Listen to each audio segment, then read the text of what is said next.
This This is WLRN. WLRN. Women's Liberation Radio Women's News. Liberation Radio Women's News. Liberation Radio Women's News. Liberation Radio News.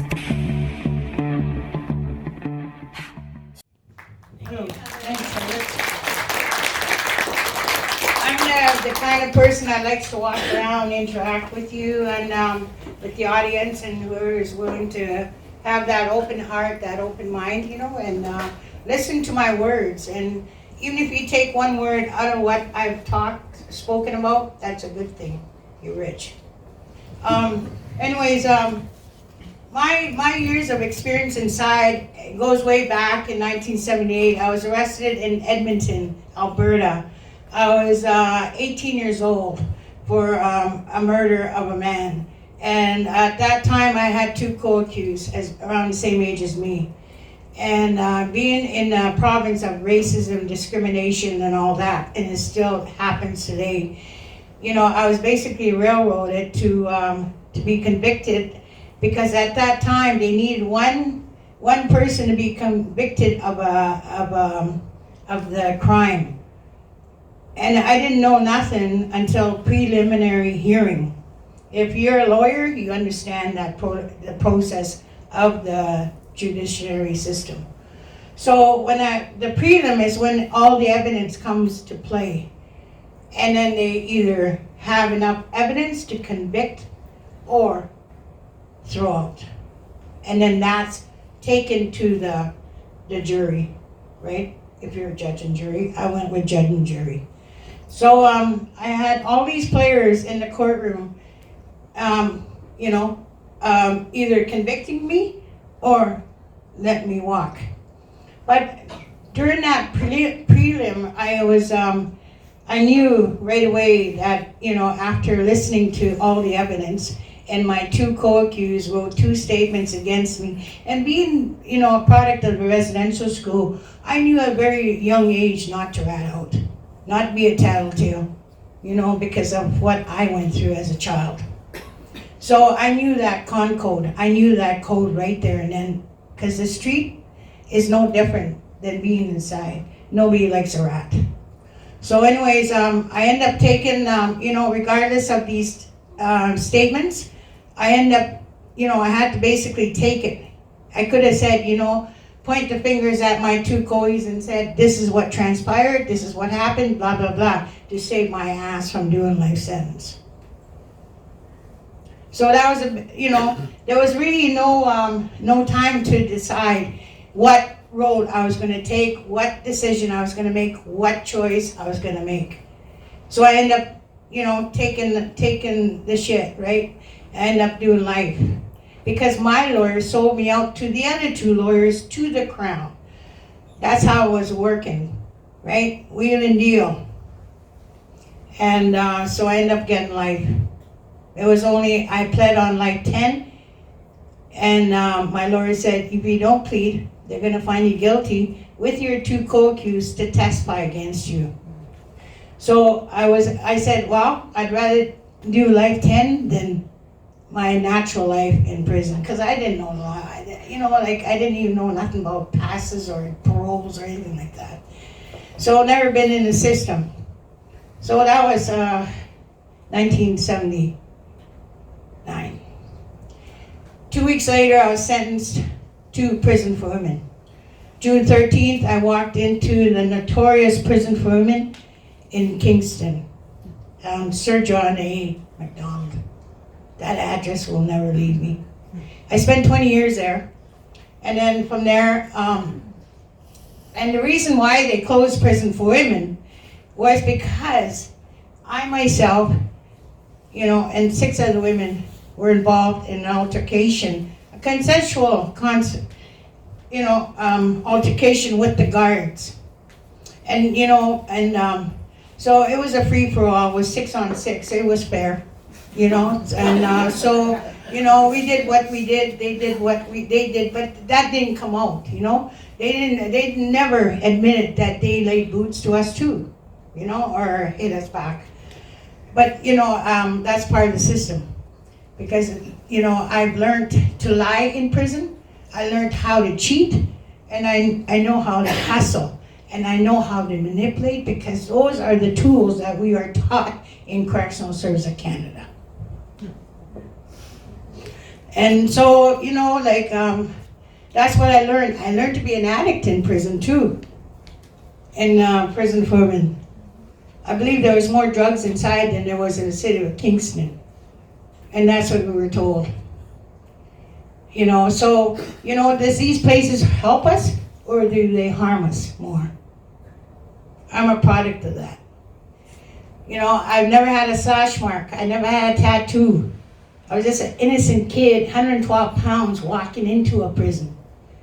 Was I scared? Yeah, I was scared. But you know what? You can't show anyone that you're scared.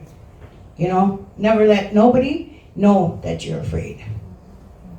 Because we will eat you alive, literally. There was a lot of movement at the time, like a lot of movement in a way of trades and all that stuff, education.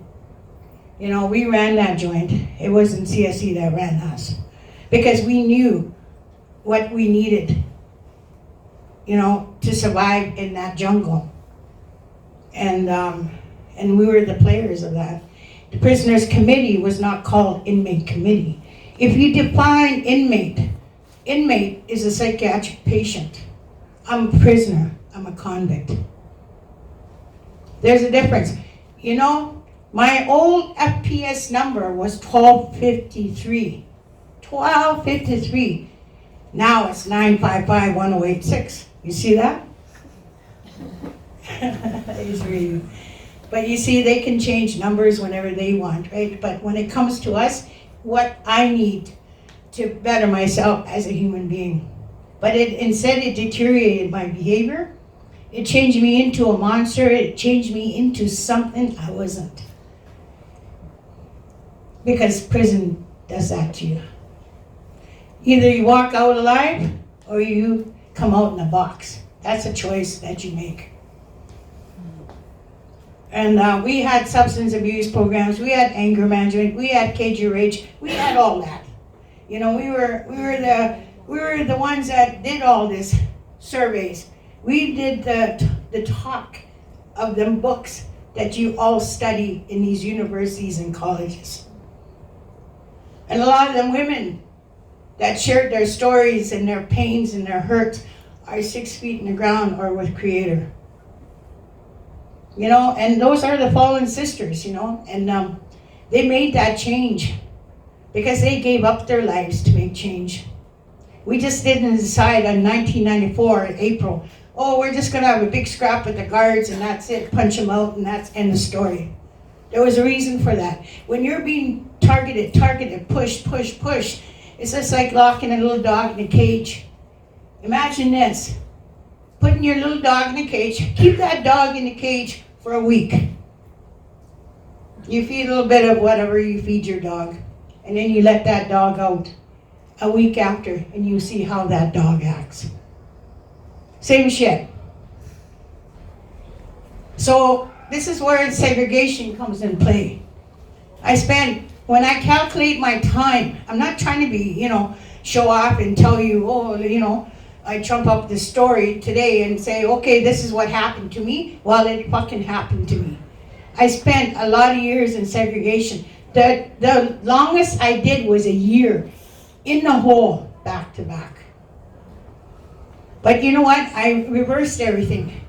I said, you're not going to take my mind. You're not going to take my spirit. You know what? I started reading. I started working out in the cell because it was 23 out of 24-hour lockup. We had no TVs. We had no stereos. We had none of that. We just had writing material and books to read. So I educated myself. Yeah, there were times the bars were moving, the cell bars. But I started praying. I got into my spirituality. I started praying, if you're there, Creator, help me. And then that's when, elders start coming in, and I just lost my teacher, Elder Vern Harper, 2 years ago, and it seemed like I just lost him yesterday. And, without them elders and them services, and, because that kind heart, people that have that kind heart, that empathy, Just to go in there a few hours of your life and say, you know what, I care about you, but mean it. Don't go in there because you want the cash flow. I'm not your moneymaker. You know, and it really makes me angry when I hear people speaking about abolition and about this, about that, when you don't know two shits about it. You never came to me and asked me about what I went through. How can you speak about that? How can you write about that? I learned my education from doing time. And you know what? For the wrongly convicted, I still did it. Knowing I'm still innocent. I've never admitted to the parole board I was guilty of a crime I didn't commit. And I still got parole. I've been out 4 years now. You know, and you know what? I was roped twice, and both times, rope means when a bunch of cops, they're for parolees, people on unescorted passes or whatever, fuck up. Then they send these goons after us and to arrest us. That's what you call a rope squad. And I was arrested twice, and both times I shouldn't have been arrested, but shit happens, right? You know, that's how I see it. And you know what? So the second time was really hard, right? Because I couldn't get out. I sat 1.5 years in Grand Valley for nothing. I appealed it to the parole board. I got revoked. I lost.